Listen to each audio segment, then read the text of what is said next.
Muito bom dia, paz do Senhor Jesus. Que todos possam ter uma ótima sexta-feira. Eu, lendo a palavra de Deus, pude perceber um dos maiores segredos que faz com que o homem peque, faz com que o homem se torne escravo do pecado. Eu gostaria de compartilhar 2 episódios com vocês para que vocês pudessem entender que tudo aquilo que você pensa ou ver faz você pensar, faz você pecar. Gostaria de dar início lendo para você no livro de Gênesis, capítulo 3. Gênesis capítulo 3, do verso 1 ao 6. Gênesis 3, do 1 ao 6, que diz assim: Ora, a serpente era ardilosa mais do que todos os animais do campo que o Senhor Deus tinha feito. A qual disse a mulher: É assim que Deus disse, não comereis de toda árvore do jardim? E a mulher respondeu à serpente: Do fruto das árvores dos jardins podemos comer, mas do fruto da árvore que está no meio do jardim, disse Deus, não comereis dele, nem dele toqueis, para que não morras. Então a serpente disse à mulher: Não morrereis. Mas Deus sabe que no dia em que dele comerdes, serão abertos vossos olhos, e sereis como Deus, sabendo o bem e o mal. E viu a mulher que aquela árvore era boa para se comer, que era agradável aos olhos, é uma árvore desejável para alcançar a sabedoria, e tomou do seu fruto e comeu, e deu também a seu marido, o qual comeu com ela. Nós vemos aqui nesse episódio um diálogo entre a serpente e a mulher. Nós vemos que o nosso inimigo, o nosso adversário, a primeira atuação dele é em sua mente. Ele põe algo em sua mente para que você possa desejar aquilo que não é seu. Interessante que ele põe algo na sua mente como se fosse algo tão maravilhoso como um prato de comida. Você fica imaginando aquele prato delicioso e quando você come, você vai ver que não era aquilo tudo. Por quê? O pecado da gula te alcançou. O inimigo da sua alma te fez pecar naquele pecado da gula. Então ali você percebe que a serpente jogou na mente de Eva para que ela pudesse imaginar como era gostoso aquele fruto e queria fazer bem para ela. Então quando você vê o versículo 6, que diz assim: E viu a mulher que era boa, e viu a mulher que o fruto da árvore era bom para se comer. Ela viu, continua, e que era agradável aos olhos. Você vê, irmãos, que o nosso pecado está em nossos olhos, na nossa cobiça. E aqui nós aprendemos algo muito interessante. Porque Eva tinha tudo no jardim. Ela tinha tudo, todos os frutos, ele não precisava trabalhar para nada, irmão. Ela podia comer, ela não precisava arar a terra, plantar, que Deus deu a ela tudo em suas mãos. Só que Eva, irmãos, ela desejou aquilo que não era dela. Nós vemos que existem pessoas que têm o que é teu e desejam dos outros. Um homem ou uma mulher que é casado deseja a mulher do próximo, deseja o marido do próximo. E aqui nesse texto você aprende que quando você deseja algo que não é seu, você acaba perdendo o que você tem e não conquista aquilo que você queria conquistar. Aí está um dos segredos. O nosso pecado se inicia em nosso pensamento. Quando nós imaginamos algo, aí vai para o nosso coração e nós desejamos aquilo. A Bíblia diz que Caim, ele matou o seu irmão. Mas antes de matar o seu irmão, ele já tinha o desejo de fazer algo com o seu irmão. Porque a Bíblia diz que Deus aceitou a oferta de Abel e rejeitou a de Caim.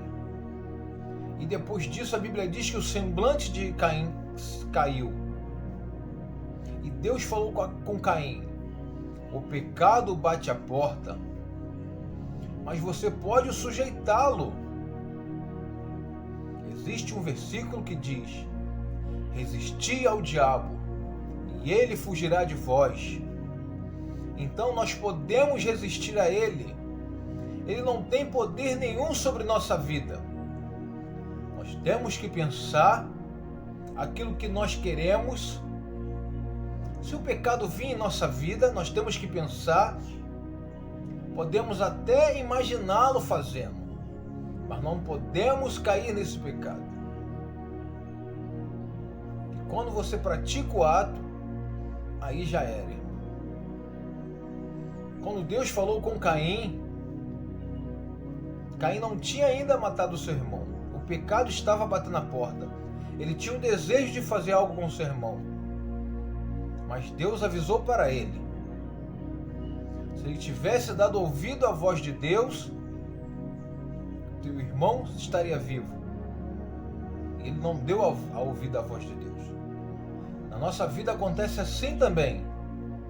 Antes de nós cometermos algo errado, o Espírito de Deus nos avisa e nós podemos dominar aquele erro, aquele desejo. Porque, irmãos, eu sempre falo, nós podemos ser crente, podemos ser o que for, mas nós temos dentro de nós o bem e o mal.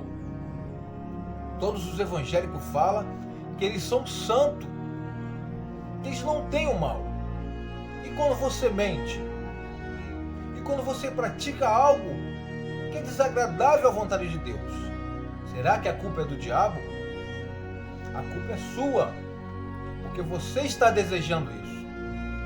Então aqui nós aprendemos que quando nós pensamos e vemos, cai no nosso coração e nós acabamos praticando. Vamos ver outro versículo que é... Então vamos ver outro versículo que fala sobre isso. Mas antes de ver o versículo, eu gostaria que você pensasse. Olha o que eu escrevi. Primeiro, a serpente lança na mente da pessoa o que é proibido, o que é ruim, pareça bom. Foi o que ela lançou na mente de Eva.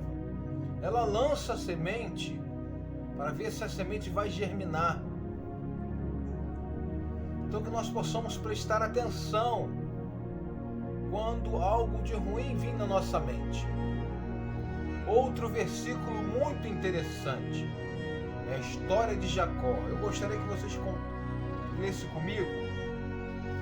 Está em Gênesis capítulo 30. Gênesis capítulo 30. E esse versículo é bem extenso, o capítulo, que vai do 28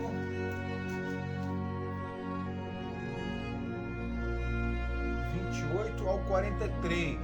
Olha só.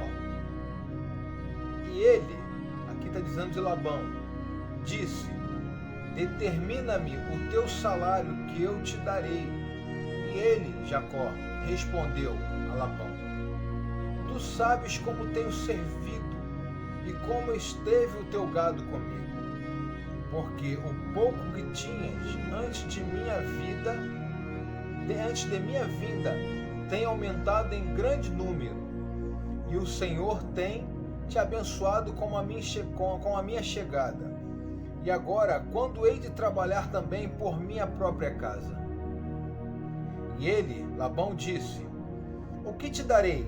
E respondeu Jacó: não me des nada, Se fizer isto por mim, voltarei a apacentar o teu rebanho. Eu passarei hoje por todo o teu rebanho, pondo à parte todos os machos de cor variada e todos de cor escura entre os cordeiros e os malhados, e de cor variada entre os cabras. Isto será o meu salário. Assim responderá por mim a minha justiça no dia de amanhã. Quando me vieres, o meu salário estiver diante de ti. Tudo o que não for salpicado e nem manchado nas cabras e de cor escura em minha ovelha, me tem que ter por roubado. E disse Labão: olha, desejo que seja conforme a tua palavra. E partiu naquele mesmo dia os bodes, e apartou naquele mesmo dia os bodes listrados e os malhados, e todas as cabras manchas de cor variada, todos que tivessem em si algo de brancura, e todos de cor escura, entre os cordeiros e entre as mães de seus filhotes. E ele, está falando de Labão, pôs 3 dias de caminho entre si e Jacó apacentava as outras ovelhas do rebanho de Labão. Aqui fala da prosperidade de Jacó. Então Jacó tomou varas verdes de alamo e de aveleira e de castanheiro, e descascou nelas ranhuras brancas, descobrindo assim a brancura das varas. E pôs estas varas que tinha descascado em frente aos rebanhos, nos canos e nos bebedouros de água, onde deviam beber os rebanhos, para que concebesse quando viesse beber. E concebia as ovelhas diante das varas, e pariam crias listradas, malhadas e salpicadas de diversas cores. E apartava Jacó os cordeiros, e pôs a fazer do rebanho para os listrados de tudo o que era escuro no rebanho de Labão, e pôs o seu rebanho à parte, e não o pôs com o rebanho de Labão. E acontecia que cada vez que concebia as ovelhas fortes, Jacó punha a vara diante das ovelhas, nos canos, para que concebesse à vista das varas. E quando vinha as ovelhas fracas, não as punha assim. As fracas eram para Labão, e as fortes para Jacó. E cresceu o homem muitíssimo, e teve muitas ovelhas, e servas e servos, e carneiros e jumentos. Nós vemos aqui, irmãos, a história de Jacó e o seu sogro Labão. Jacó casa com as suas 2 filhas, e já passa 14 anos, e Jacó não conquistou nada, e Labão estava muito e muito rico. Só que Jacó queria a prosperidade dele. Então ele faz um trato com Labão, com seu tio, com o seu meio-tio, e fala com Labão: olha só, eu vou pegar todas as tuas ovelhas de cores branca, preta, marrom, de uma cor só, e você vai separá-las. Todas as salpicadas, todas as malhadas, você vai separar, vai deixar só de cor clara, como para mim. Branca, marrom, só de uma cor. Quando elas derem cria, obviamente, para a nossa mente, ela iria dar a cria de uma cor só. E Jacó fala com Labão, e Labão, muito esperto, aceitou a ideia. Pegou Labão as ovelhas que eram malhadas, salpicadas, e separou. Tu vê que ele seguiu um caminho de 3 dias com as ovelhas, com carneiros, com bode, separando. Só deixou para Jacó cuidar das que tinham uma cor só, porque obviamente iria ter cria de uma cor só. Só que Deus deu uma estratégia para Jacó. E aqui está o segredo do que eu falei, irmãos. Os cientistas dizem que quando uma pessoa está dando um filho, uma cria, o que ela olhar, a cor, a aparência, não estou falando de objetos. Se for um ser humano, tem a tendência do filho ou do animal nascer com aquilo que ela está olhando. Aqui não foi um feitiço que Jacó fez. Aqui foi uma estratégia que Deus deu para Jacó. E quando o rebanho ia beber água, ali era o local que o rebanho dava cria. Jacó botou aquela vara salpicada, riscada. E quando os animais iriam dar cria, os animais olhavam para aquela vara e nascia salpicadas e malhadas. Olha que interessante. E Jacó, quando via os animais que eram muito fraquinhos, Jacó tirava a vara, porque ele não queria os animais deles fracos, a crias fracas. E quando ele via que os animais eram fortes, ele botava a vara e nascia tudo, da forma que ele queria, malhado e salpicado. E Jacó se tornou muitíssimo rico, a Bíblia diz, e cresceu o homem muitíssimo, e teve muitas ovelhas e servas e servos, e carneiros e jumentos. Aqui está o grande segredo, irmão, da nossa vida. Tudo que você imaginar, seja de bom e ruim, você vai atrair. Esse é o fundamento de nossa vida. Você anda com pessoas boas, você estuda livros bons, você se torna uma ótima pessoa. Já fala o ditado: diga-me de quem tu andas, eu direi com quem tu és. Quem mistura com porco, farelos come. Esses são os ditados da vida. Mas a verdade é, o que você imagina e o que você pensa, o que você vê, é o que você deseja, o que você pratica. Então, que nós possamos meditar bastante na palavra de Deus, para que nós possamos ser cheios da vontade de Deus, cheio da palavra de Deus. Que Deus possa te dar um ótimo final de semana. Fique com essa palavra, que você possa meditar nela e aprender mais da palavra de Deus. Deus te abençoe.